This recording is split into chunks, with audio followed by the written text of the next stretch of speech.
여러분, 임진왜란이 발발하기 직전에 조선에는 일본에 대한 정보가 없었느냐? 차고 넘쳤습니다. 일본이 침략해 들어올 것이다. 차고 넘쳤어요. 예를 들어서 임진왜란 1년 전인 1591년 선조실록 5월 1일자 기록은 이렇게 되어 있습니다. 풍신수길이 조선을 점거할 계책을 세우다. 실록에 이렇게 나와 있어요. 조정에서도 대략 눈치를 채고 일본의 침략을 간파하기 위해서 통신사를 보냈습니다. 통신사 대표로 서인인 황윤길이 갔다 와서 이렇게 보고를 하죠. 전쟁을 일으킬 게 뻔합니다. 통신사 부사로 갔던 동인인 김성길은 이렇게 얘기합니다. 풍신수길이라고 하는 사람을 보니까 쥐새끼같이 생겨가지고 전쟁을 일으킬 만한 우인이 못 됩니다. 당시 영의정이 유성룡이었습니다. 동인이었습니다. 같은 동인인 김성길에게 질문을 했습니다. 같이 가서 같은 걸 봤는데 왜 보고가 다르냐? 그때 김성길이 이렇게 대답을 합니다. 황윤길이 너무 강하게 얘기하니까 나까지 강하게 얘기하면은 나라 전체가 혼란에 빠질 것 같아서 그렇게 얘기했습니다. 여러분, 통신사의 주의 목표가 뭡니까? 정확하게 사실을 보고 오는 겁니다. 그런데 사실을 똑같이 봤는데 해석은 달리합니다. 해석 달리하는 기준이 뭡니까? 나하고 당파가 다르다. 나하고 당이 다르다, 그거예요. 전쟁 중에도 당쟁이 계속됐어요. 그래서 이순신 장군을 모함해서 삭탈 관직했지 않습니까? 도원수 권유를 파직했지 않습니까? 의병장들이 일어났습니다. 그런데 의병장 김덕령을 살해했습니다. 의병대장 곽재우를 귀양보냈습니다. 수많은 의병들이 일어나서 목숨 걸고 나라를 지켰습니다마는 공신으로 책봉받은 사람은 한 사람도 없었습니다. 대신에 선조의 도주행렬을 수행했던 신하 120명만 상을 받았습니다. 조선의 당쟁이 얼마나 심했는지 서로 원수가 돼서 죽고 죽이고 같은 시대에 같은 조정에서 얼굴을 보면서 같이 정치를 하고 같은 마을 한양에 살면서도 당이 다르면 평생도록 왕래도 안 하고 그리고 서로 무슨 일이 있어도 찾아보지도 않았어요. 유성룡이 임진왜란이 끝난 후에 징비록이라고 하는 책을 냈지요. 내가 스스로 반성하여 후한을 대비한다. 이게 징비록의 뜻입니다. 그 책의 내용을 보면은 임진왜란이 왜 발생을 했는지 원인에 대해서 그리고 조정이 뭘 잘못했는지 백성들의 불만이 무엇이었는지 이런 것들을 세세하게 다 적어놨습니다. 이 징비록이 숙종 때인 1695년 일본에서 번역 출간이 됐습니다. 조정에서 일본으로 파견한 사신들이 가가지고 그 사실을 알았어요. 징비록이 번역돼서 일본 사람들이 읽고 있다. 와가지고 이걸 보고를 했습니다. 그때 당시에 정권을 누가 쥐고 있었느냐? 서인이 쥐고 있었습니다. 징비록을 지은 사람은 동인인 유성룡이었습니다. 징비록을 금서로 지정을 했습니다. 400년 동안 조선에서는 누구도 징비록을 읽을 수 없었습니다. 전쟁의 교훈을 담고 있는 그것을 당쟁이 막아버린 거예요. 그로부터 318년이 지난 1910년에 한일 합방으로 우리는 나라를 잃고 일제 식민지가 됐습니다. 과거로부터 배운 게 없었던 거예요. 오죽했으면 최남선이 이렇게 탄식을 했어요. 조선은 망하는데도 실패했다. 조선은 망하는데도 실패했다. 조선 멸망의 원인은 제국주의의 침략의 결과지요. 다 알아요. 그런데 그 핵심은 뭡니까? 제국주의의 야욕을 견뎌낼 수 없는 무능이었어요. 대한제국이 멸망했을 때에 우리나라에서 멸망의 원인에 대한 책이 한 권도 안 나왔습니다. 그런데 동일한 시기에 중국에서 30권이 나왔어요.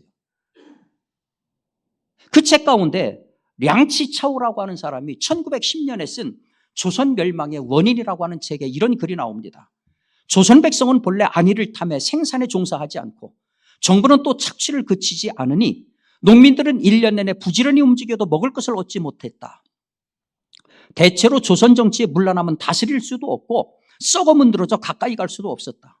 조선이 망하는 길을 취하지 않았다면 비록 100개의 일본이라고 하더라도 저들을 어찌하겠는가? 스위스, 네덜란드, 벨기에를 보지 못했는가? 국토 면적과 인구가 모두 조선보다 훨씬 못하지만 유럽의 여러 강국이 그들을 멸망시킬 수 없었다.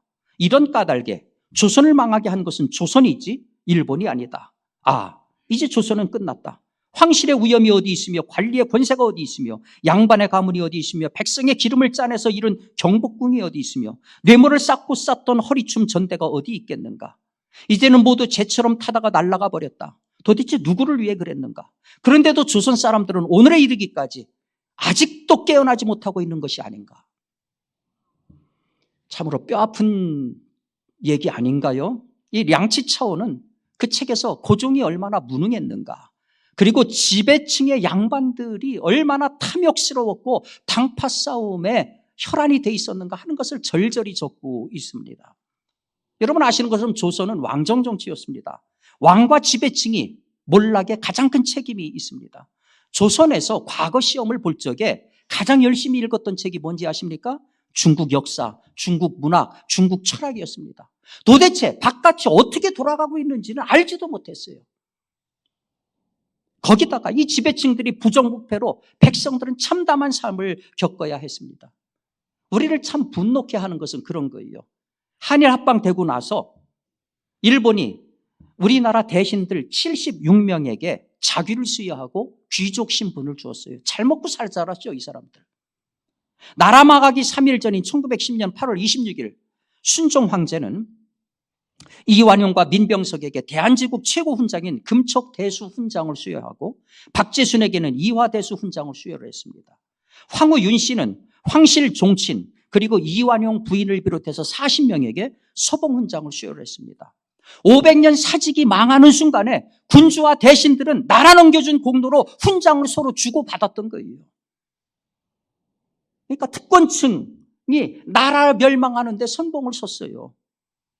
그 결과 망국과 식민통치 36년의 치욕을 겪어야 했습니다.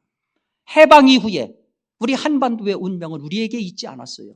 잘 아시는 것처럼 모스크바 3상회의에서 미영소 그 외상들이 만나가지고서 우리나라에 대해서 이런 결정을 하지 않습니까? 한국을 독립국가로 재건하기 위해 민주적인 임시정부를 수립하고 임시정부의 참여하에 미소 영중 4개국이 주도하는 신탁통치협정을 미소가 체결한다.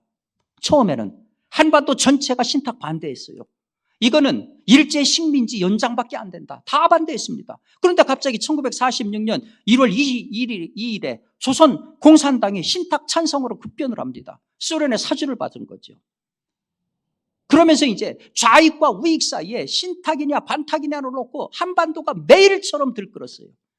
해방되고 나서는 누가 친일을 했느냐, 누가 독립을 했느냐, 이거를 놓고 매일처럼 싸웠는데 이게 이제 신탁을 놓고서 찬성이냐 반탁이냐 이걸 가지고 좌우익의 갈등으로 그 이면에는 뭐가 있습니까? 자유민주주의와 공산주의라고 하는 사상적인 분열과 대립이 있었던 것이죠. 그러니까 역사를 보면은 그래요. 위기의 순간마다 공통점이 있어요. 국제정세가 막 요동을 쳐요. 그런데 우리는 그 위기를 버텨낼 힘이 없어요. 그 무능의 원인이 뭔가? 지배층, 정치 지도자들의 무능과 분열이었습니다. 안타까운 것은 이게 한 시대로 끝나지 않아요. 500년 넘어서 지금까지도 이 사색당파의 DNA가 원수처럼 목숨 걸고 싸우는 이 현장이 지금도 지속되고 있습니다. 이런 분열과 갈등의 시대에 우리에게 가장 필요한 게 뭐겠습니까? 상식적으로 그런 거죠. 여러분 사자성어 가운데 단생산사라고 하는 말이 있어요. 단생산사, 저 장자가 한 말인데요. 모이면 살고 흩어지면 죽는다 그런 뜻이에요. 그런데 1776년에 벤자민 프랭클린도 비슷한 얘기를 했어요. 미 독립선언서에 서명하면서 연합하면 함께 서고 분열하면 쓰러진다. United we stand, divided we fall. 똑같은 얘기를 이승만 대통령도 했습니다. 5만 명의 군중 앞에서 우리는 뭉치면 살고 흩어지면 죽습니다. 그런데 여러분 성경도 똑같은 얘기를 해요. 전도서 4장 12절에 한 사람이면 패하겠거니와 두 사람이면 능히 당하나니 삼겹줄은 쉽게 끊어지지 아니하느니라. 하나 된다는 것은 우리 삶에서 확인되는 진리입니다. 우리 사람 인자를 보면 작대기 두 개가 딱 서로 비스듬히 빗대어 있잖아요. 이게 하나님의 창조 질서예요. 인간이 불완전하기 때문에 서로 도우고 협력하고 살아가도록 만든 거예요. 하나님의 창조 질서는 자연에서도 확인이 됩니다. 여러분 아프리카 대륙에서 가장 힘센 동물이 뭐겠어요? 코끼리? 아닙니다. 개미예요. 개미. 개미가 동물인지는 잘 모르겠어요. 개미들이 떼지어 이동하면은요, 그 길이가 10리가 됩니다. 10리. 그래서 밀림의 맹수들, 사자, 호랑이 합해가지고 일단 개미떼가 출현했다 하면은 날 살려라 하고 다 도망을 갑니다. 개미가 무슨 힘이 있어요? 힘 때문이 아니라 무서운 하나된 협동심 때문이에요. 그래서 개미 수십만 마리가 달려붙으면요, 코끼리가 순식간에 뼈만 남아버려요. 하나 되는 게 얼마나 무서운 힘인지 모릅니다. 이 원리로 본다면은 우리 시대의 분열과 갈등에 우리 시대에 가장 타개해야 될 제원칙이 뭐냐? 분열을 극복하고 하나가 되는 거죠. 뭉치면 살고 흩어지면 죽는다. 그런데 이 상식의 논리로 보면 바벨탑 사건을 보면은 굉장히 우리를 당혹하게 해요. 여러분 잘 아시는 것처럼 바벨탑 사건은 창세기 11장에 기록되어 있잖아요. 노아의 홍수 이후에 불어난 인류를 배경으로 하고 있습니다. 11장 1절에 보니까 온 땅의 언어가 하나고 말이 하나였더라 이렇게 되어 있어요. 그러니까 그 당시에는 온 세계가 언어가 하나였어요. 언어가 하나라는 얘기는 생각이 통일될 수 있고 조화될 수 있다 그런 얘기입니다. 이들이 도달한 곳이 시날 평지입니다. 시날 평지는 티그레스 강하고 유프라테스 강 사이에 있는 메소포타미아를 얘기하는 겁니다. 굉장히 넓어요. 비옥합니다. 사람 살기 좋아요. 많은 사람을 포용할 수 있는 곳입니다. 그곳에 와서 사람들이 뭘 했습니까? 서로 말하되 자 벽돌을 만들어 견고히 굽자 하고 이에 벽돌로 돌을 대신하며 역청으로 진흙을 대신했다. 이게 인류 문명이 굉장히 발달했다는 얘기예요. 옛날에는요 벽돌을 만들어가지고 햇빛에다가 구웠어요. 근데 약하거든요. 문명이 발달하니까 이제는 그걸 불로 굽는 겁니다. 불로 구니까 이제는 단단해져 가지고서 단순한 집뿐만 아니라 거대한 건축물을 만들 수가 있는 거예요. 또한 진흙 대신에 역청을 사용해서 내구성 있는 건물 구조가 가능했던 겁니다. 이러한 문명의 발전이 인간에게 얼마나 편리함을 줍니까? 거기다가 자신감을 주죠. 자, 이제 어디 가서도 살 수 있다. 그런데 이 문명에 대한 인간의 태도가 자신감에서 그치질 않아요. 자, 성읍과 탑을 세우고 그것의 꼭대기가 하늘에 있게 하자. 우리를 위해 이름을 내요. 우리가 온 지면에 흩어지는 것을 막자. 하늘에 탑을 세우는 이유가 두 가지입니다. 이름 내고 지면에 흩어지지 않게 하기 위해서. 이름을 내자. 원어로 보면 이름을 만든다는 뜻이에요. 명성과 더불어 영광을 얻는다 그런 뜻이죠. 여러분, 이름은요 자기가 만드는 게 아니에요. 이름은 위의 권세가 주는 겁니다. 여러분들의 이름을 손자가 준 적이 있습니까? 손자의 이름을 할아버지가 주고 아들이 주는 거죠. 이름은 위의 권세가 주는 거예요. 그런데 자기가 이름을 만든다. 그것은 자기가 스스로 하나님이 된다. 교만과 자만의 극치라는 거죠. 흩어지지 않게 하자. 무슨 얘기입니까? 지금과 같은 현실을 우리가 유지하자 그런 거죠. 하나님의 창조 명령은 뭡니까? 생육하고 번성해서 땅에 충만해라. 하나님의 창조 명령하고 충돌을 합니다. 흩어지지 않게 하자. 무슨 얘기입니까? 우리가 스스로 역사를 끌고 가자. 노아로 인해서 홍수 당했던 그 역사를 되풀이하지 말자. 높은 탑을 세우면 홍수가 나더라도 그로 올라갈 수 있다 그런 얘기죠. 하늘에 닿게 하자. 하늘은 하나님을 상징하는 겁니다. 그 얘기는 뭡니까? 하나님처럼 되려는 교만이죠. 그러니까 문명의 발달이라고 하는 것이 삶의 편리를 넘어서서 이제는 하나님에 대한 도전으로 이어지고 있다 하는 거죠. 근데 이 모든 것들을 가능하게 했던 것이 뭐냐? 하나가 돼 있었다는 거예요. 통일이 돼 있었다는 거예요. 언어의 통일이라고 하는 것이 이 모든 것을 상징하는 겁니다. 하나님이 이 문제를 정확하게 파악한 겁니다. 이 무리가 한 족속이요 언어도 하나이므로 이같이 시작하였으니 이후로는 그 하고자 하는 일을 막을 수 없으리라. 여기 한 족속이라고 하는 거가 히브리어로 얌인데 무슨 뜻이냐면은 모든 사람이 똘똘 뭉쳐 똑같은 말하는 통일된 백성 그런 의미입니다. 그러니까 모든 사람들이 같은 얘기하고 일사불란하게 한 목표를 향해서 매진하는 거예요. 중요한 게 뭡니까? 바벨탑이라고 하는 것은 모든 사람들이 하나 돼서 통일돼서 만든 인간의 작품입니다. 하나 되는 거 모두가 원하는 이상이지요. 그게 문제가 뭐냐? 그 하나됨이 어떤 이상을 품었느냐 하는 거예요. 놀랍게도 바벨탑이 품은 하나됨의 이상은 파괴였습니다. 하나님하고의 관계의 파괴였어요. 교만이었어요. 타락이었습니다. 하나님이 그걸 본 거예요. 그릇된 하나됨이 얼마나 위험하고 얼마나 파괴적인가. 그래서 오죽하면 이런 탄식까지 하지 않습니까? 이후로는 그 하고자 하는 일을 막을 수 없으리라. 전능하신 하나님이 못 막을 일이 뭐가 있겠습니까? 그런데 이 정도로 염려했다는 얘기입니다. 그릇된 이상과 목적으로 하나가 된 것. 이 바벨탑 사건이 바벨탑에서 끝났다고 보십니까?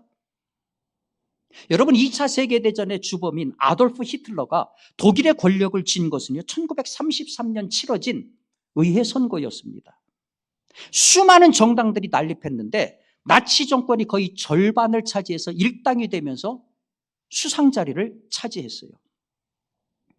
이 선거 직전에 수백 명의 교수와 이 지성인들이 아돌프 히틀러를 통한 독일 정신세계의 발견이라고 하는 문서에 서명을 합니다.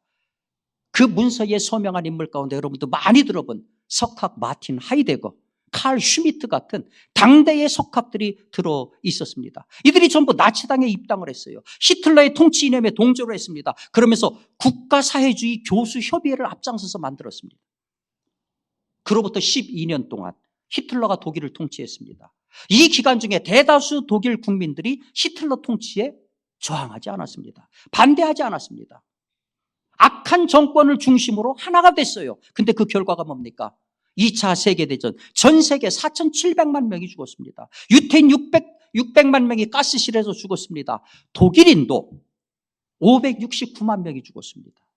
서유럽 경제는 완전히 마비가 됐습니다. 하나 되는 거 분명히 중요합니다. 뭉치는 거 중요합니다. 근데 더 중요한 게 뭐냐? 어디로 뭉치는 거냐? 무엇을 위해 뭉치는 거냐 하는 거예요. 하나님은 이 위험성을 아시는 거예요. 그래서 그 하나됨을 흩어버리셨죠. 언어를 혼란케 한다라고 하는 이 상징이 그것을 얘기하는 겁니다. 여기서 우리가 분명하게 느끼는 건 그거죠. 일치와 통일 너무너무 중요하고 필요해요. 그런데 전제가 있습니다. 악을 향한 일치와 통일은 너무 위험한 거예요. 반드시 하나 되는 것, 통일되는 거는 죽임이 아니라 생명을 향해서, 악이 아니라 선을 향해서, 공의를 향해서, 자유를 향해서, 평화를 위해서 되어져야 된다 하는 것이죠. 이것을 천명해 주신 것이 바로 마가 다락방 사건입니다. 여러분 아시는 것처럼 예수님께서 승천하시고 나서 예수님의 제자들이 마가의 다락방에 모였습니다. 120명이 모여있을 때 기이한 현상이 나타나지요. 호련히 하늘로부터 급하고 강한 바라 같은 소리가 온 집에 가득합니다. 불의 혀같이 갈라지는 것들이 각 사람 위에 하나씩 임하여 있는 것이 눈에 보였습니다. 제자들이 성령 충만했습니다. 그리고 성령이 말하게 하심을 따라 다른 언어들로 말하기 시작했습니다. 이때가 오순절 때였습니다. 이스라엘의 3대 명절이기 때문에 세계 각국의 디아스포라들이 다 몰려들었는데 무려 15개 지역, 15개 언어를 사용하는 지역에서 사람들이 몰려들어서 이 120문도가 방언하는 것을 들었어요. 그런데 성경은 뭐라고 증언합니까? 각 자기의 방언으로 제자들이 말하는 것을 들었다. 그러니까 15개 언어를 사용하는 사람들이 왔는데 15개의 언어를 사용하는 사람들이 각기 제 나라 말로 들었다는 거예요. 그러니까 베드로가 이집트에 온 사람이 베드로 이집트어로 하는 것을 듣었다는 얘기고 요한은 아라비아에서 온 사람들이 아라비아 말로 막 요한이 얘기를 하는 거예요. 로마에서 온 사람들은 야곱이 라틴어로 막 얘기하는 거예요. 그러니까 15개 나라, 15개 언어니까 15개 언어들이 거기에 있었던 겁니다. 그러니까 놀랄 일이죠. 사람들이 뭐라고 반응합니까? 이 사람들 갈릴리 사람 아니야? 그 얘기가 뭡니까? 못 배운 사람이야. 배운 적이 없는 일자 무식인 사람들이 어떻게 이런 일을 할 수가 있어? 더 놀라운 게 뭡니까? 각기 다른 15개 언어로 말하는데 말하는 내용이 똑같았다는 거예요. 우리가 다 우리의 각 언어로 하나님의 큰일을 말함을 들었다. 하나님께서 예수 그리스도를 통해서 우리를 구속하신 그 하나님의 큰일, 15개 각기 다른 나라의 언어로 얘기하는데 말하는 내용은 똑같았다는 거예요. 여기가 아주 중요한 원리가 숨겨 있습니다. 하나님의 큰일을 15개 언어로 말했다? 이게 우리 교회가 살아가야 될 원리이자 이 시대를 살리고 치유하는 원리입니다. 모두가 하나님의 큰일을 말했다. 무슨 얘기입니까? 하나가 됐다는 얘기입니다. 일치가 됐다는 얘기입니다. 그 일치의 방향이 뭡니까? 생명이고 공의고 선입니다. 그 일치와 통일을 그런데 15개 언어라고 말했다? 뭡니까? 다양성입니다. 다양성을 허락하신 거예요. 우리 교회에 기독교의 기초를 세운 인물 가운데 어거스틴은 교회의 기초를 이렇게 했습니다. 믿음의 동일성, 예수 그리스도를 구주로 고백하고 세례로 하나 된 것, 이것이 바로 교회의 기초다. 믿음의 동일성. 이 동일성의 토대 위에 교회 안에 다양한 지체들이 들어오는 거예요. 남자도 있고 여자도 있고 노인도 있고 아이도 있고 사장님도 있고 사원도 있고, 이 동일성 위에 다양한 교파들이 상존하는 겁니다. 우리 성결교도 있고 장로교도 있고 감리교도 있고 말이죠. 이 다양성을 묶는 원리가 뭡니까? 바로 요한일서 4장 20절이죠. 누구든지 하나님을 사랑하노라 하고 그 형제를 미워하면 이는 거짓말하는 자니 보는 바 그 형제를 사랑하지 않은 자는 보지 못하는 하나님을 사랑할 수 없다. 이 다양성을 묶는 원리는 사랑입니다. 만일 믿음의 동일성이 다르다고 하면은 그건 교회 아니에요. 십자가 달고 있다고 해서 다 교회 아닙니다. 이단들도 다 십자가 답니다.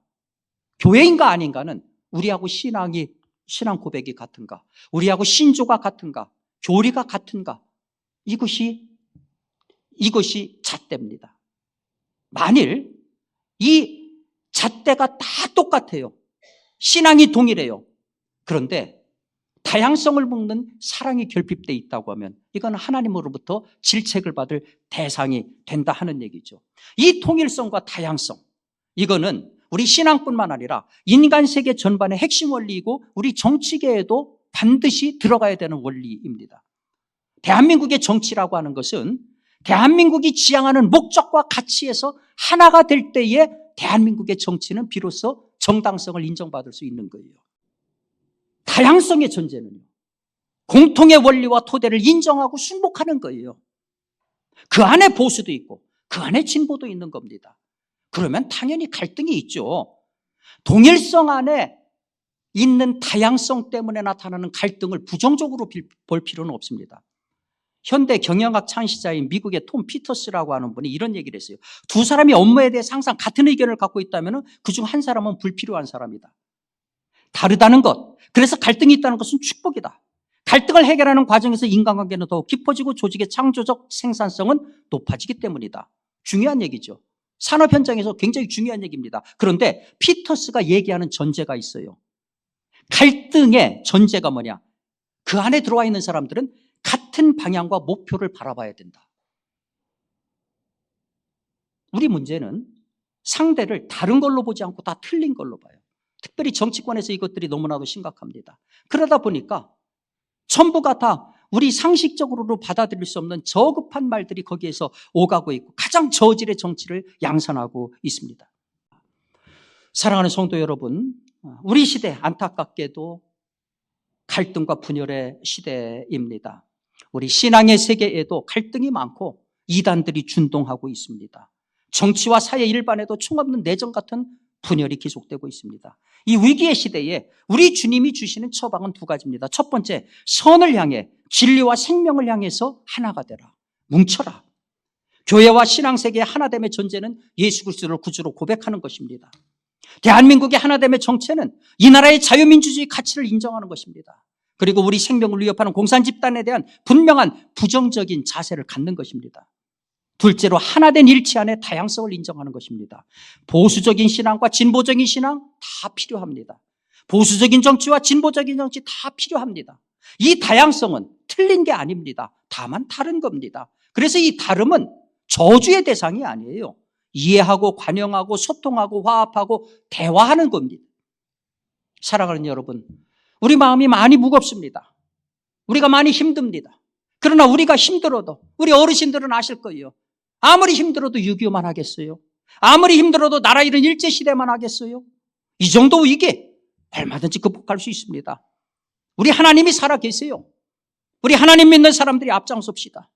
바라기는 오늘 주시는 말씀을 바탕으로 해서 우리 성도들이 갈등과 분열로 만신창이가 된 이 위기의 시대를 정확하게 읽고 분명한 신앙적인 입장에 서서 나라를 위해서 기도할 뿐만 아니라 치유와 회복의 메신저들이 될 수 있기를 주님의 이름으로 축원합니다.